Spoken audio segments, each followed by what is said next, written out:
महात्मा बुद्ध की सीख। बहुत समय पहले की बात है। एक राजा अत्यंत विनम्र और दानी था। अपनी प्रजा से उसे बहुत प्रेम था तथा सदैव उसके दुख सुख का ध्यान रखता था।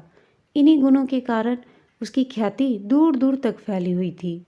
दुर्भाग्य से राजा का पुत्र प्रकृति में अपने पिता से बिल्कुल विपरीत था। उसे किसी की कोई चिंता नहीं थी। उसके दुष्टतापूर्ण व्यवहार से राजा और प्रजा दोनों ही परेशान थे।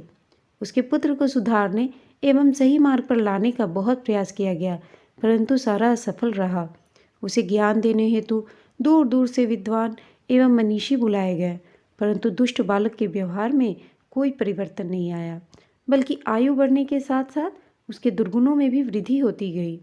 सौभाग्य से एक दिन महात्मा बुद्ध भी उस राजकुमार को सही मार्ग पर लाने की चेष्टा हेतु उसके पास आए। उन्होंने न तो उसे डराया, न धमकाया, ना ही बुरा भला कहा, बल्कि स्नेह से एक नीम के पौधे के पास ले गए और राजकुमार से उस पौधे का एक पत्ता चखने को कहा।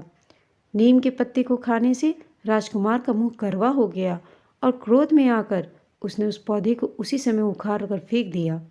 महात्मा बुद्ध ने उससे पूछा, राजकुमार, तुमने पौधे को उखाड़ कर क्यों फेंक दिया? राजकुमार ने उत्तर दिया कि अभी से इस पौधे के पत्ते इतने कड़वे हैं, बड़े होने पर तो ये बिल्कुल ही विष हो जाएंगे, इसलिए इसको उखाड़ कर जड़ से उखाड़ कर फेंक देना ही उचित है।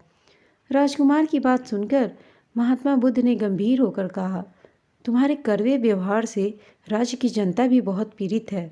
यदि तुम्हारी ही नीति जनता भी काम में ले तो तुम्हारी क्या दशा होगी। अतः यदि तुम भी कुछ नाम और यश कमाना चाहते हो तो अपने पूज्य पिताजी की भांति स्वभाव में मीठापन लाओ, प्रजा से स्नेह का व्यवहार करो और सुख दुख में उसका साथ दो। महात्मा जी की सीख से राजकुमार पर गहरा प्रभाव पड़ा और वह अपने पुराने व्यवहार के लिए लज्जित होने लगा। उसी दिन से राजकुमार में गंभीर परिवर्तन आ गया और दुष्टता त्याग कर उसने भलाई की राह पर चलना प्रारंभ कर दिया।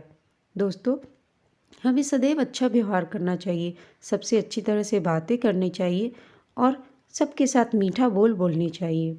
आपको यह कहानी कैसी लगी हमें कमेंट करके बताइएगा। साथ ही कहानी अच्छी लगी हो तो इसे लाइक, शेयर और चैनल को सब्सक्राइब अवश्य कर दीजिएगा। धन्यवाद।